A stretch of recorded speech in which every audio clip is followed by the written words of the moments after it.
Holding me back is finding salespeople. Salespeople, Brown Rock is really an extension of Holland. Really very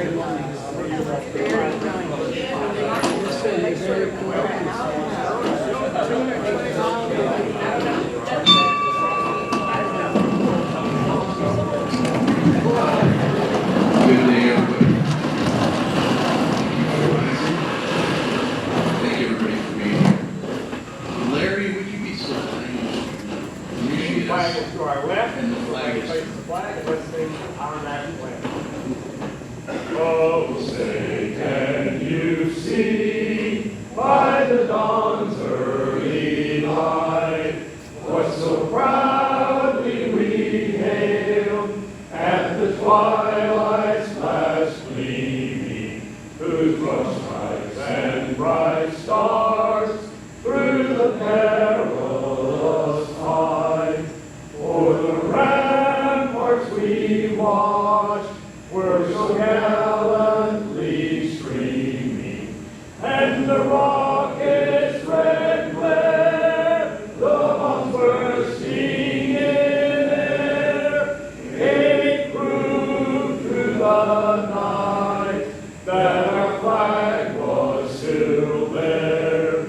Oh, say does that star-spangled banner yet wave o'er the land of the free and the home of the brave? I pledge allegiance to the flag of the United States of America and to the republic for which it stands, one nation under God, indivisible, with liberty and justice for all. You may be seated. Actually, we have an invocation.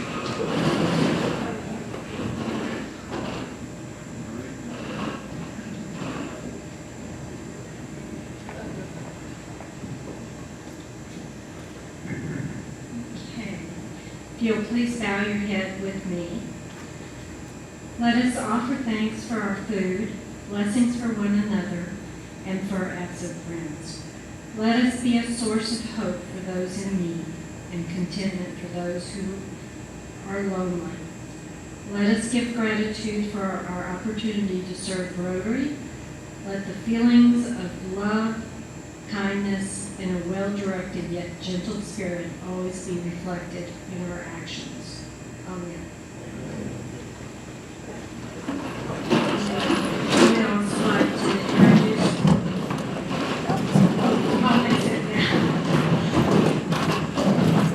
introduce our guests, and when I call your name, if you will please stand. Appreciate that. And please forgive me if I say this wrong. Paris Cookham, guest Sabrina Moore. Jeremy Corwig, also a guest of Sabrina Moore. And Derek Ross of Curtis Brown, guest. Donna Miller, guest of K. Paul Holt. Emily Jones, the guest of Boyce Brown. And Kipling Hill, guest of Grayson Hester.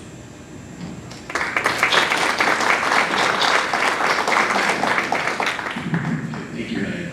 And my name is Ryan Luz. I'm incoming president next year, and Ryan's out doing some business and traveling the world, which he should be at his age, so God bless him. Hopefully he's traveling safely. But anyway, I have a couple announcements. One, I'd like to announce all July birthdays, and if they're not on this list, that means we just don't have them clever. Jim Alexander, would you please stand? Okay. Ashley Allison. John Cathy, Bob Cragen, Kathy Davis, Jamie Haynes, Carter Harris, Jessica Hobbs, Stu Kelly, I'm on the list too, and also 16. Mike Stone, Matt White, and Deborah Whitley. Okay, let's just say happy birthday. Can we get some? Happy birthday to you. Happy birthday to you. Happy birthday, Rotarian. Happy birthday to you. And many more. Okay, so we've got a member survey that's out. How many of you have filled out that member survey? And how do you like those questions? Pretty simple, right? Let's try to make this year a better year. I know Ramsey's is really working hard on that as a board and as a club. We'd love to see membership grow. And it's great to see a lot of familiar faces, also some new ones. We really welcome all you here today. So with all that said, we have a presentation of Paul Harris. So David, please.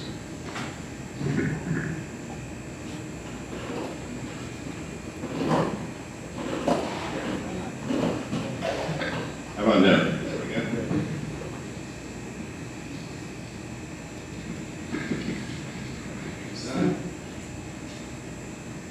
Well, they gave me this job as the Rotarian International Representative. So it's my privilege and pleasure every once in a while to get to recognize our Paul Harris Fellows. So we've got a couple today. And before I recognize them, I want to kind of review with you. I think we all know the good work that the Rotary International Foundation does. They do not only the polio eradication project, but also clean water and a lot of our international fundraising and projects around the world that do good. So in addition to that, of course, I want to tout the foundation as being one of the most efficient donations that you can make. As I understand it, of the dollars that we give to the foundation, over 96% of that money actually goes to the projects. So they have a very low administrative cost. So our dollars go to good and very efficient in doing that. And then I want to remind you of a couple of ways that you get to contribute to the Rotary Foundation. One of them is in your annual dues statement. So I got this in April, and it comes in my email. And down here at the bottom, it gives me either the reminder or the opportunity to make my donation to Rotary International. And so that's one way you can do it. You can also go on Rotary's website, the national website, my.rotary.org. And through that, you can sign up for either a one-time gift or a recurring gift. And for instance, I have a recurring gift to the polio eradication fund. And that's just something that just automatically comes every year for me. And so it helps me toward my Paul Harris Fellow recognition. So when we get people that have given $1,000 or more to the foundation, we recognize them as Paul Harris Fellows. And then in addition to that, when they have made donations of another $1,000, they get a Paul Harris Fellow plus whatever number. So today we have a couple that I think are pluses. So first, Tyler Martin. So Tyler, you want to come up here? Tyler is being recognized as a Paul Harris Fellow +1. So that means he's completed his Paul Harris Fellow year, or first $1,000, and are now on to your second. I don't know about this microphone.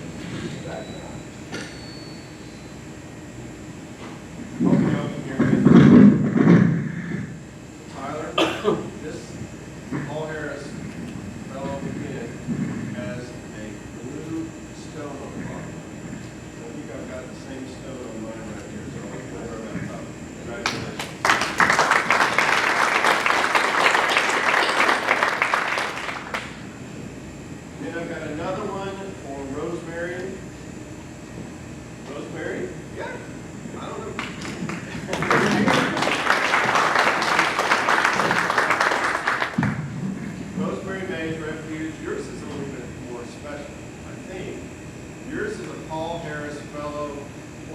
8. Yeah? You've been around a long time? Let's see what you got here. You've got 3 rupees at the bottom of yours. So, we have the Rotary International Foundation.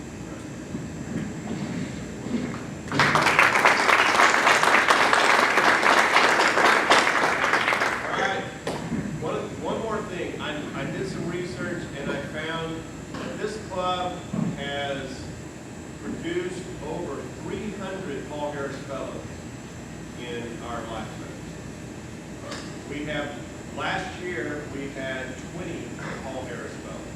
Let's keep up the good work. Everybody contribute. Everybody make that donation, and we can have 100%. Okay? Thank you. David, thank you. Mr. Holt with a new member.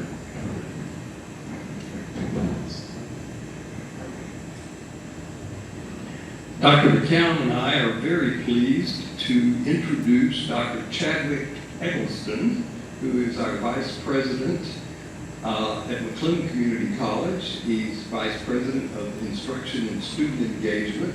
He's been in that role for 2 years, and prior to this, he was at Baylor as an Assistant Vice Provost for Academic Operations and Advising, and he used to be our Dean of Arts and Sciences at MCC. Chad has his PhD from Duke, and it is in Old Testament, so he ought to fit in with all the older guys here and gals, like Rosemary and I, that have been around a long time. So we just keep hanging on because we love Rotary. But he's married to Dr. Mandy McMichael, Associate Director of the, and J. David Slover, Associate Professor of Ministry at Baylor University. They have 2 children, Katie and Davis. And Katie's headed to the University of Texas at Austin this fall. And Davis, I believe, is in junior high. Oh, starting as a 9th grader. Now with him, for him, we have a Rotary pin. It does not have any stones on it yet, but we welcome you to become a Paul Harris Fellow, and welcome to Rotary.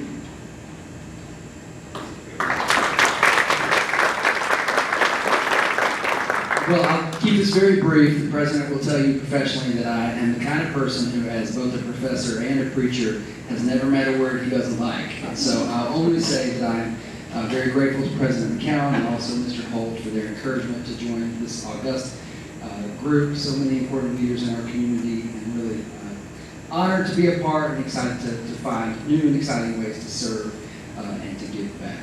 So thank you very much, and appreciate that, Mr. Holt.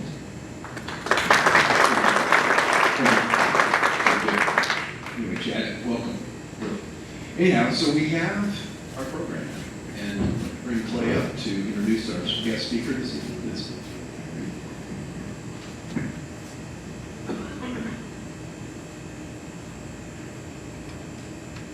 Our speaker today is Dr. Brad Holland, who is now the president of the Texas Medical Association. He was just installed into that position this past April in Corpus Christi. I've been a member of TMA now for over 40 years. I've had the chance to hear a great many induction speeches, and his was by far the finest that I've ever heard. He articulated an 8-point plan regarding the future of medicine, not only in the state of Texas, but also in the country, which is easy to understand when you think about the fact that the Texas Medical Association has 60,000 physician members. It is the largest and most successful organization of its kind in this country. So it wields a lot of influence. And Dr. Holland is the perfect person to lead it at this time. Brad has practiced here in Waco for over 24 years as an otolaryngologist. He has served in other leadership positions. In addition to TMA, he's past president of the Texas Association of Otolaryngology, He served as the Speaker of the House of Delegates for the Texas Medical Association for years. He, of course, is board certified in head and neck surgery by the American Academy of Otolaryngology, and he's a fellow of the American College of Surgeons. He also has other interests as well. He is the past president of the Waco Symphony Association. He is adjunct faculty at Baylor University in the Department of Communication Sciences and Disorders. He serves as an advisor on the Extraco Corporation Board of Directors, which is the parent company of Extraco Banks. He went to college at the University of Colorado in Boulder. He earned double majors in biochemistry and molecular biology and was inducted into Phi Beta Kappa.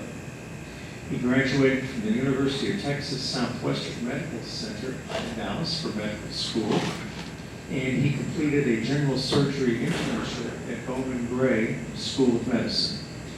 He then undertook residency training in otolaryngology at the Wake Forest University School of Medicine, where he received the Outstanding Resident Teaching Award.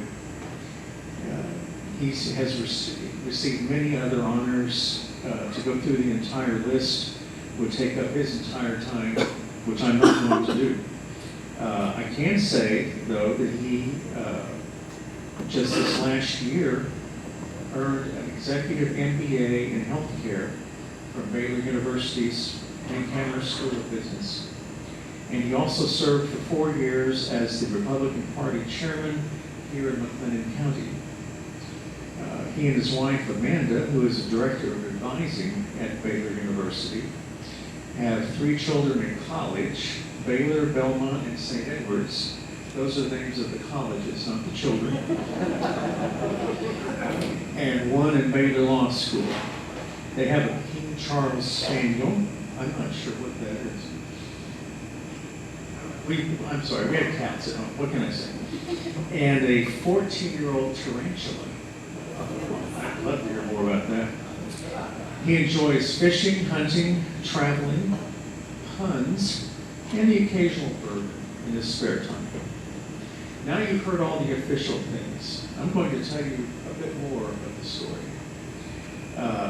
Brad has a tremendous sense of character and integrity, and he genuinely cares about patients. He genuinely cares about the practice of medicine. He has 2 basic beliefs that are going to be a big part of his year at TMA this year. Physicians are not providers, and medical care is not a commodity. We're not interchangeable cogs in a machine. We're here to care for patients. In fact, we're trained to advocate for our patients and to uphold the integrity of medicine. And any physician that doesn't do that is not worthy of the name. In addition, one last thing, it pays to have a bit of empathy when you're working with your patients. And Brad has that in spades. I don't know how many of you know this, but in 2004, Brad was diagnosed with colon cancer, and in 2005, it progressed to stage 4. He had metastases to the bone, potentially other areas. He underwent chemotherapy starting in 2004, continuing for 7 years through 2011. He did not have it easy, but he knows what it's all about to be a patient. He knows the ins and outs, the trials and tribulations. To say that he has tremendous empathy for his patients, of which I am one, would be a tremendous understatement.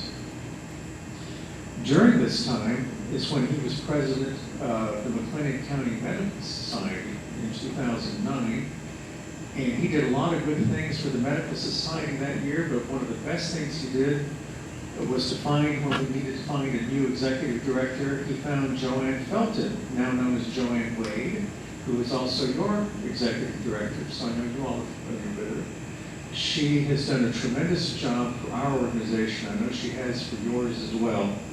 And to me, that's one of Brad's biggest contributions to the practice of medicine in McLennan County, believe it. Well, you've heard me speak enough. It's time to hear the real deal. I give you Brad Holland, MD, the President of the Texas Medical Association.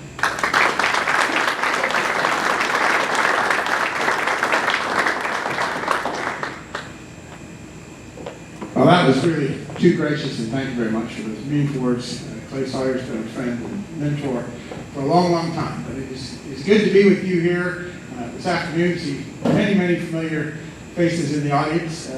I was a one-time Rotarian. I was a rather nefarian Rotarian, I guess you might say, and enjoyed my time. But I do think it's fairly impossible for a surgeon to maintain a noontime schedule on any given regularity. So. But like this, I've been a member of many esteemed Waco organizations for which I've ultimately been expelled. But don't hold it against them, and consider the time very well spent that I was with it. So it is a pleasure to be back. How do you exactly? Well, he already mentioned that I am an otolaryngologist. Another way of saying ear, nose, and throat physician. I practice with Coriel Health. I do tend to mumble a little bit because I tend to send more hearing aids when I mumble. So if I'm not able to be heard, let me know, and I'll try and speak up. I've had the pleasure of working in Waco and Gatesville. I've had clinics surrounding this area in many different locations over the years, including Hillsborough, Mejia, and Limestone County, and Temple, and all. But I've always maintained Waco as a home base, and pleased to practice here.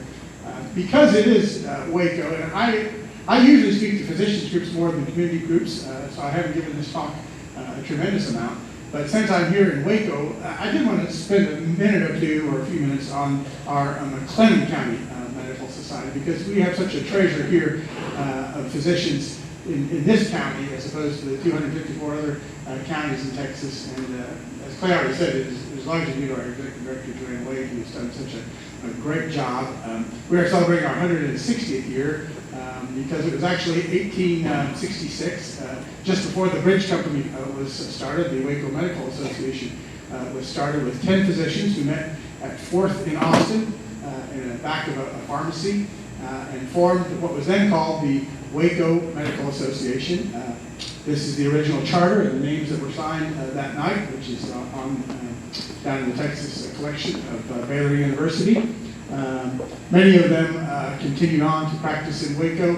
I think I have a picture of 6 of them, Dr. Owens, Dr. Sears, Dr. Brown, who actually has relatives still living in Waco here today, Dr. Willis, Dr. Caldwell, and Dr. Wallace.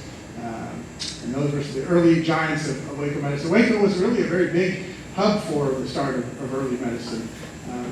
One story I'd love to tell, it's not well known, but we had a county judge named County Judge Leland. He's very beloved Wacoan and had grown up here and was looked at as a native son of Waco. And then we had a carpet-bagging district judge, and this was about 1873, who was not well liked at all. And they fought like cats and dogs and were absolutely not getting along whatsoever. And finally, Judge Leland said that he was going to stop paying the salaries of all the bailiffs in Judge Oliver's court. And that caused Judge Oliver to find him and 2 other county commissioners in contempt and threw them in jail. And was not going to let them out whatsoever. And this became a real crisis. The state legislature actually impeached Judge Oliver, but it didn't meet for about 10 months. So they didn't know how they were going to get our county commissioners out of jail. Well, that's where the Waco Medical Association comes in. They convened and found on a writ of insanity Judge Oliver was insane and had him committed. And they put Judge Oliver and Judge Leland in adjacent cells in the county courthouse until they could finally work out their differences, and then everyone was released. So at least one medicine to the rescue in somewhat of an alternative way. And then this is the meeting of the entire Texas Medical Association in front of our McLennan County Courthouse. We've shown this picture a lot, May 13 through 15, 1919. Only recently, though, did I really put the math together. You know, this was right at the time of their COVID. This was Spanish influenza hitting big in Waco. It just wiped out, it affected 900 and some people at Camp MacArthur. It killed 200 soldiers. at Camp MacArthur in Waco. The city had hundreds of people die from Spanish flu, and then this meeting was happening just on the heels of that, of all that going on here in Waco. But that is when the last time that the Texas Medical Association met in Waco in front of our courthouse.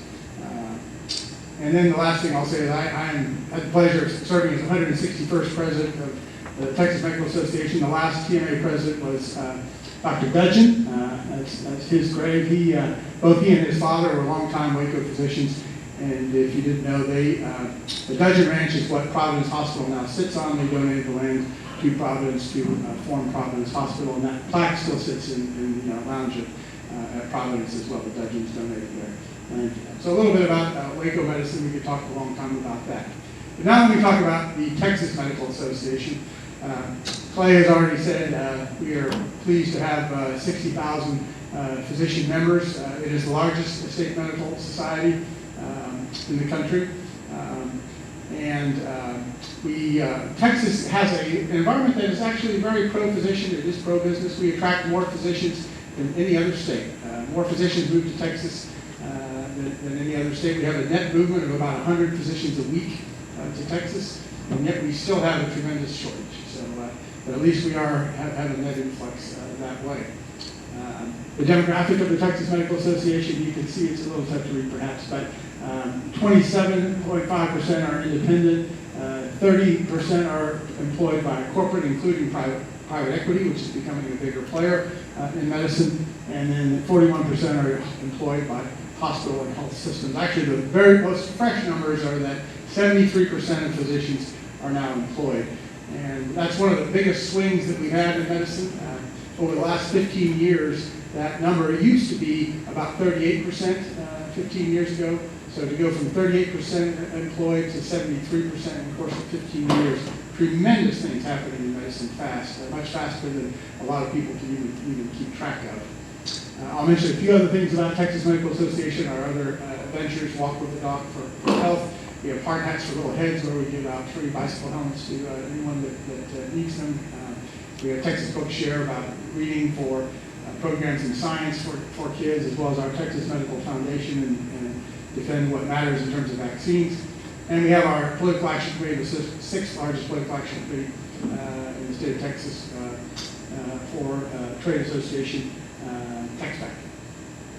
So I want to talk a little bit about healthcare. I'm not going to talk about just our trade association, and I'm watching time. I want to leave a little time for questions too. But one question that comes up is why is healthcare so expensive? And if you look at overall expenditures, we spent $4.1 trillion last year on healthcare. Of course, everyone knows it's just going up ridiculously. Everything is going up ridiculously. It's untenable. I mean, we can say that this current system is untenable. We are on track for something catastrophic to happen. I don't know exactly. I wish I could read the tea leaves what will happen, but it is untenable, the track that we are on. But I do point out that only 7.3% of U.S. healthcare expenditures go to physicians, and that has remained remarkably stable over the last 25 years. 70% go to people that don't touch patients. If that doesn't tell you something. 70% of our care dollar goes to people that don't have any contact with patients. And if you look at administrators, the bottom line, which you can barely see rising, that is the growth of physicians over the last 25 years, and the growth of administration shown with all the different regulations has just absolutely skyrocketed. Unfortunately, my partner, Dave Sprinley, passed away very recently. He was my mentor, and I thought very, very highly of him. But he will tell you that when he started, there were 4 administrators to Providence Hospital back when he first showed up. That was with the number of beds, I think it was around 120, and Providence has probably doubled that number of beds, and yet we probably have 45 administrators now. So to go from 4 to 45 with only a doubling of the number of beds. And that's not any fault of their own, it's just the amount of compliance and regulation that is required now to run healthcare is extremely complex. Another way to look at it is that this is with all expenditures, healthcare administration, of course, still being number 1. Retail drugs, diagnostic imaging, physician salaries here, nurses' salaries very close, and then outpatient therapies and lab testings and all EHR systems. The other thing is that healthcare has become big business. If you go back, this slide shows 1990, if you go back to 1990, healthcare was not the major industry in any state. Not a single state had healthcare as its major industry. Now, almost all of them have healthcare as their major industry. The biggest employer and more expenditure of dollars. So healthcare has become big business. And that's why I think it's so, everyone's involved, it's become so political, and it's so difficult to get anything done. Prices, as you know, going up, skyrocketing. This shows, you probably can't see all of this, but this one is hospital services. A 256% increase since 2000, as opposed to some things which are going down: cell phone services, toys, household furnishings have been about stable. College tuition is the only thing that's gone up close to hospital services, but you can see tremendous increase in how much we spend for hospital services. Physician payments, I do point this out. This is the physician payment over the course of all this time. The gray line is how much it costs to keep your practice open. And if there's one slide that shows why we don't have private practice anymore, I think this is it. Payments are just not keeping up with the cost of inflation. There's actually no adjustment for physicians in Medicare for inflation. And so if you look at $100 paid in 1998 is now about $86 what we earn for the same service, same fee across the board average, that physician services have gone down. And so physicians survive on kickbacks that they get from employed systems, where they can pool what they earn from laboratories and diagnostic x-rays and other things, and then supplement physician salaries that way, and that's kept physician salaries on the upswing. But physicians are not allowed to own diagnostic services and outpatient services. That's a stark clause that prohibit that. And so that's really why we have seen private practice then go away, as opposed to being employed, where those kinds of relationships can exist. You know, physician salaries is always a tough subject, because everybody thinks doctors are rich and overpaid. And I will say many physicians are doing extremely well that would absolutely prove that. But you know, I was outside Buc-ee's and I looked down here at the general manager salary. And you realize now that the average Buc-ee's manager is earning more than your primary care physician or pediatrician. And that's just because, one reason why we're having people getting trouble going into primary care. But if, you know, I think it does come up to, does the public think that the average gas station manager, even though it's a big gas station, and a nice one, I like it myself, but does that person deserve to be earning more than someone that's gone to school for 12 years, as well as taking about 10 to 12 years out of their income generating years? You know, these are value statements that we have these days, and frankly, even the average Walmart manager is earning more than the specialty physician here in Waco. So that's kind of what we've seen with physicians, and it's becoming harder and harder to attract people not only to these primary care physicians specialties, but also even to get good quality applicants. We've always expected that physicians will be one of the professions that gets the best and the brightest. We approve that. We want that. You want your physician to be someone who's smart, who's scientifically trained, and who knows what they're doing. And it will be a challenge, I think, in the future to keep that up with relative payments. One complaint I get, and this is very real, is that it takes too long to see a physician. Everyone talks about at least a 4-month wait, sometimes a 6-month wait. There are certain specialties in Waco that have an 8-month wait, which I can't quite fathom even myself as a physician. But you know, one thing is that with the drying up of private practice, usually it's private practice that could absorb someone within a 1 to 2 week window for a new appointment. The systems can't do that. And so as we've seen private practice go away, that 4-month wait has become sort of standard. And it can actually be calculated. You can calculate the fact that we have fixed physician compensation, we have a very constrained physician supply, and so the only thing that is variable then is the wait time. And that's how it's played out. And the systems calculate that wait time, but actually 4 months is tolerated, and there's very little we seem to be able to do about it. You know, the physician supply has grown. We're actually producing 2.5 times more physicians than we were in 1960. In the U.S., we have about 4.2 physicians per 100 people. That's still more than lots of places. It's less than some. But we are training more physicians, but it just costs so much. Here's the average estimated annual cost to train a resident, somewhere between $175,000 and $295,000 per year. And wherever a residency, wherever a training program for this is postgraduate, meaning after medical school, is training residents, that's government money. Federal money is usually what goes to train residents, and that money is relied on for all these medical schools and hospital systems. And if Congress doesn't increase that amount, we don't increase the amount of residency positions. And so we're kind of locked into how many folks we can take. This is probably a little bit more, I won't go into the bottleneck of training. We have increased, when I graduated medical school in 1997, we had 8 medical schools in Texas. We now have 16. So we've doubled the number of medical schools. We still try and keep the number of residency positions very equal to medical schools. So there's 1.1 residency positions for every medical school position. And we are lucky, many states don't have that. Texas still has that, and that's why we actually have a net flux of residents in it as well. But you know, we had 60,000 people apply for medical school this last year in the United States. 23,000 were accepted into medical school. That leaves 37,000 that were turned away. And yet every year, this year we're importing 9,000. That's actually quite down. We've usually imported 14,000 physicians a year to fill our need. And so it really doesn't make any sense that we're turning away a lot of qualified students for medical school, and yet we have to import thousands and thousands and thousands of physicians from outside the United States. It's one of the conundrums that you think if Congress could just fix it. It would make a lot more sense to train those physicians domestically. We need them, and we want to get that talent, but we are just turning away way too many because of funding. One thing I'll also point out is the complexity of a visit. You know, you think you're going to go see your physician, you just make an appointment and walk in the door. There has to be about 9 things that happen before you actually even walk in the door these days for medical compliance. And once the visit starts, you have to, before you're going to get paid, this is called MIPS and other types of quality metric training. About 10 things that have to happen for quality training for that visit to actually be able to be billed. And then post-visit, a whole host of things, at least 15, that chart has to go through before it's actually billed.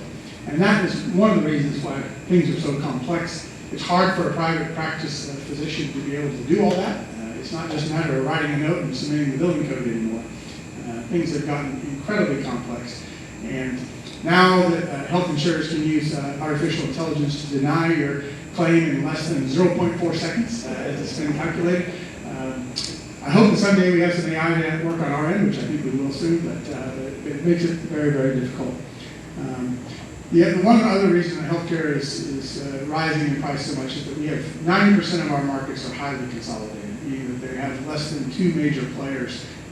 We have a fair amount. Waco is actually considered moderately consolidated, and it's actually better than some of the regional areas even within the metroplexes. But across the United States, 90% are considered highly consolidated markets for health insurance. And as you notice, this is also a little small to see, but even the president is starting to notice the stock price of health insurance companies. There's essentially 5 big health insurance companies, and the stock prices are just skyrocketing all the time. Health insurance is doing very, very well. And I think everybody seems to know one major cause for an increase in cost is just that there's become so many middlemen, so many people that are in between patient and payer that are taking a little bit of the pie, that the costs are going skyrocketing. One thing I'll point out, has everybody heard of a PBM, pharmacy benefit manager? I know, it's not that very well. These are, again, middlemen that are in there to try and reduce pharmacy costs for employers and health plans, but they really are making the world a hard place for physicians and for patients. This is sort of their schematic about how good they are. It gets quite a bit more complicated, and I even have one that's even more complicated about how PBMs work. But the functional thing I'll say is, and I do this on a daily basis, I'll have a prescription go out and the patient will say, you know, that drug is going to cost me $210. I'll say, well, the cash price is $89. So why are you paying $210? And that's because of the PBMs. The PBMs are spreading costs from other patients' drugs to you. And so many times these days, you can find the drug cheaper if you go outside of insurance and ask for the cash price than you can with insurance. And I'll say that again. A lot of times, you can go outside your insurance and find the drug cheaper than you can with insurance. That dismays and mystifies folks. The other thing, though, is that once a pharmacy, go to CVS, and they quote that $210 price to you, they are not allowed to give you the cash price. You actually have to switch pharmacies because they're only allowed to run it as an insurance and can't then give you the out-of-insurance price. So a little trick to know, but it does things like GoodRx, which actually does in many times, not always accurate, but in many ways does give you the actual price of drugs. You can see what the cash price is, and you might do well to shop around. And I hope we get to a point where shopping around is really something that is happening in healthcare, because if there's one thing that shouldn't really mystify us so much, it's the price, right? I mean, what other interaction does the person receiving the services, the person giving the services, and no one has any idea what anybody's paying for anything? And that, I think, is really the ultimate problem with healthcare. If we make it again between patient and physician, and getting back to where insurance is a commodity purchased by the patient instead of purchased by the employer, I think we'll be in a much better system. And my take-home message on all of this is that employer-sponsored healthcare has become a dismal failure. And that's been an experiment we've done for 80 years. But it is time to end employer-sponsored healthcare. It doesn't mean we need single payer necessarily or government-run healthcare, but we need to get back away from employer-sponsored healthcare, because that puts way too many middlemen, and then the patient is not the consumer. That just reiterates what I said about the. I'll also point out there is a $4 Walmart list. Many of the most common drugs are on the $4 Walmart list, so it's always good to check that. And Mark Cuban has done cost plus drugs, where he supplies drugs at a standard, I think it's a 2.5% markup, don't quote me on that, above cost, and so you can get drugs through these cost plus drugs. I think we're see eventually some of these things pan out to medical care too, where we have cost pricing. We've seen some examples of that. There's the Oklahoma Surgery Center, which posts all the prices for all their procedures in bulk, and you can pay cash and you know exactly what the price is going to be. But I think we do need to get back to an era where price is looked at. I know I'm running out of time. I was going to leave some time for questions. The last thing I'll say is, as we look at the Texas Medical Association and reform, we have a tremendous amount of challenges to healthcare here in Texas. The legislative session is starting again in January. The last session, there were 8,700 bills. 2,700 had something to do with healthcare. So that's what the job of the Texas Medical Association is, to try and keep track of all these 2,700 bills and decide which ones are good and which ones are bad. And it's a huge, huge task. We have a lobbying team of 6 full-time lobbyists, and they earn every bit of their dollar trying to keep on top of all this legislation. You may have heard that we had a death in Brenham for someone being hooked up to a medical, an IV. She went in for a med spa treatment, was told that she was going to be given electrolytes. A non-medical person had no medical training, started an IV on her and hooked her up to the wrong kind of electrolyte, called the TPN electrolyte, which is not supposed to be given through an IV. And she went in cardiac arrest and died. And that was just 55 miles from Waco, Texas. Luckily, we had what was called Jennifer. Her name was Jennifer Cleveland. And in honor of her, Representative Angela Orr introduced HB 3749, which prohibits any IV being started by someone who is not medically trained and medically supervised. And Dr. Kelly Green was one of the physicians who was behind that, and we're very, very proud of that. Last thing I'll say, looking forward to 2027, I do think AI is a tremendous tool. This is a few examples. We have a breath test for lung cancer already developed, a voice analysis to determine actually both diabetes as well as Parkinson's just by listening to your voice. You can tell your complete blood count by looking at a picture of your finger. You can even snap it with your phone and send it in. It can tell you your complete blood count by looking at a picture of your finger. And then how about a flavor-changing spoon so that you can make it as salty, sweet, sour, and bitter as you want to without having to add salt or sugar? Imagine what that does for diabetics or those with hypertension. So I think AI is going to revolutionize what we do. But could it also be bad? Absolutely. I mean, do we want AI making medical decisions? And I think probably the biggest challenge for the legislature this time around is are we going to allow AI to make medical decisions for patients? And our answer is absolutely not. At this stage, at this day and age, AI needs to be, it can be used as a tool, but AI should not be making medical independent decisions for patients without physician supervision. Clay mentioned the 8-point reform. I won't go into all that. This is at least 6 of those. And I've already talked a little bit about some of this. I do think physicians should own hospitals. Physicians, a banker and a lawyer and even a plumber can own a hospital, but a physician can't own a hospital in the United States. That was part of the ACA. But we think that physicians run good hospitals, and so we think that there ought to be physician ownership of hospitals. We ought to think there ought to be site neutrality in payment. So there's a good example in Houston that a physician on one side of the street can be seeing Medicaid follow-up and earn $43 for that visit, and in the same visit, same level of training, exact same encounter in the hospital, gets paid $658. Exact same visit. Can you imagine the difference? And that's just because there are different payments to different systems based on sites and so site neutrality of payment. We talked about Stark. I do think we ought to regulate more health insurance and break up health insurance on all state lines so that all insurance is regulated on the state level.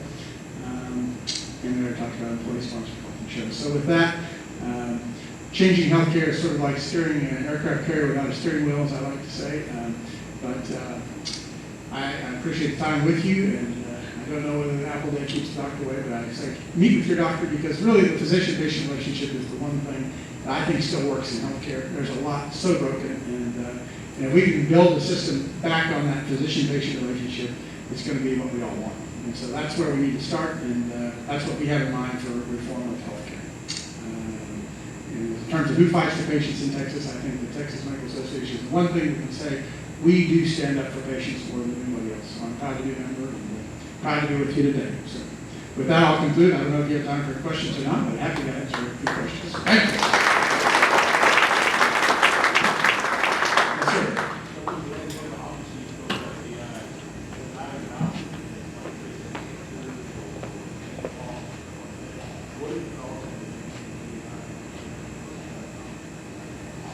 I think it would be a tremendous tool. I'm optimistic about a lot of it. I think it would be, when used the right way, and it's still not quite where it should be. We still actually have traditional methods, and this was just tested recently. How did AI do versus 58 physicians who are using the standard methods that we use to research a question? Should I do this? Should I do that? And AI was still a little bit behind in all those, not quite as good. But that won't be long. It will be very good at answering questions. But I think we all know, those of us that went through medical school, and I see lots of us here who did, the smartest, book smart kid in medical school was not the best doctor. This is not, you could have AI read 1,000 books on how to fly a plane. It doesn't necessarily mean it's going to be able to fly a plane. The same thing is for medicine. It may be tremendously good on some of this theoretical and book smartness, but that doesn't mean you necessarily know how to treat a patient. So I think it will be quite some time before it's actually very good in surgery. I mean, we already have robotic surgery where a physician is handling a robot. You would think they would just make a module where a computer would maybe assist that. That's actually not being done. The Da Vinci robots and all don't have computer assistants at this point. They seem to be sort of starting de novo with Elon Musk and other robots, but we aren't very close on that yet. So something for the future, but certainly at this point, we still think that medicine needs to be supervised by a physician. Yes, sir. You stated that if there were more private practice doctors to assist with the overall health and benefit of everybody, what is the key to encouraging private practice? Well, we think private practice is sort of a DEFCON 5 in terms of the threat that it faces.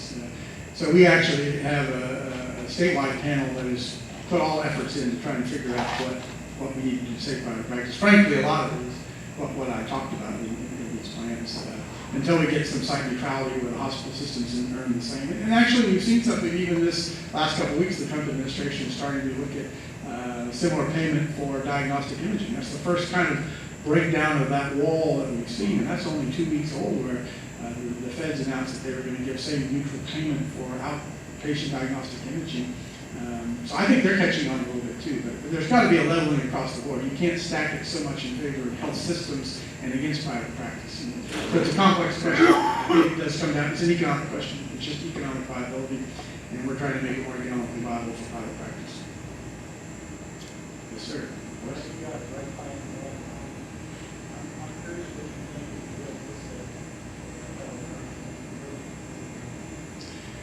Well, not much is happening at the federal level. It's a mixed blessing. We have fought the federal government on a lot of this stuff about vaccines and others. I think they're doing some major disservice about some of the things they're doing with vaccines and regulation and disassembling very learned panels that advise on all that. On the other hand, with that, I think they're doing some exciting things with reform of payment. I think Dr. Oz, love him or hate him, has a very reform-minded way for CMS, which is the Center for Medicaid Services, and that's the federal payer. And I think we are going to see some more reform in these last 2 years. Will it be enough? I think we're going to move incrementally. Of course, we are the Texas Medical Association. I think we can do a lot here in Texas too, and I would like Texas to lead the way. So I hope we can have an aggressive legislative session starting in January where we really start to do some of these insurance reforms. Representative Frank, who's head of the House Committee on Health Care Affordability, maybe even the new public health chair, very eager to take on health care reform and trying to make Texas lead the way. So I hope we can do it here on the state level to show them, because we can't wait for the feds to do all this. It will just be too slow. Yes, sir. Last. Early diagnosis obviously would be helpful, but what programs might exist so the patient takes better care of themselves and not need to make that call? Well, it's a very good question. I think it actually comes down to what physicians are best at. I mean, I think we actually don't do as well when we try and do health maintenance as when we heal disease and cure the sick. That's what we've done for 5,000 years. Is it our purview to keep you healthy? I'm not sure that's the case. I think that's where we get in trouble, because that puts all the emphasis on the physician instead of the patient, and so much is personal choice these days. I do think physicians have a role in trying to give you the healthiest plan, and so, but are physicians the best at health maintenance? I'm not sure. I think actually there is something to be said for lower training in health maintenance, but physicians heal the sick, and physicians cure ailments and cure disease, and that's what we stick to. That's what we do best. And I think the physician's the only one that should do this. That's why I think we should have kind of a physician at the head of the healthcare team. But in terms of keeping someone healthy, that's so much personal choice. We can certainly give resources and give you the best science behind that.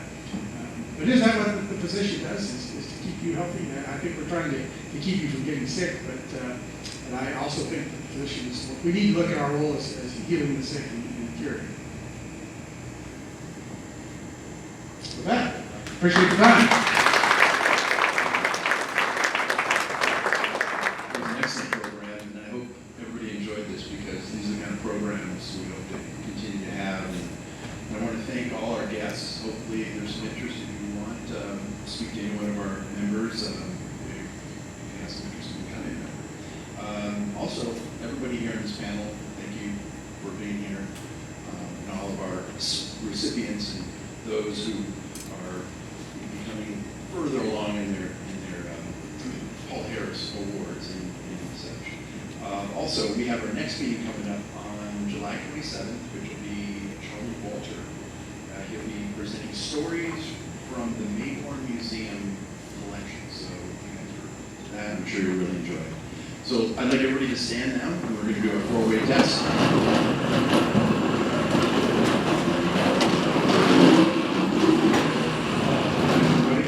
This is the truth. Is it fair for all concerned? Will it build goodwill and encourage friendships? Will it be beneficial to all concerned? Thank you all for being here, and hope to see you guys in the next meeting.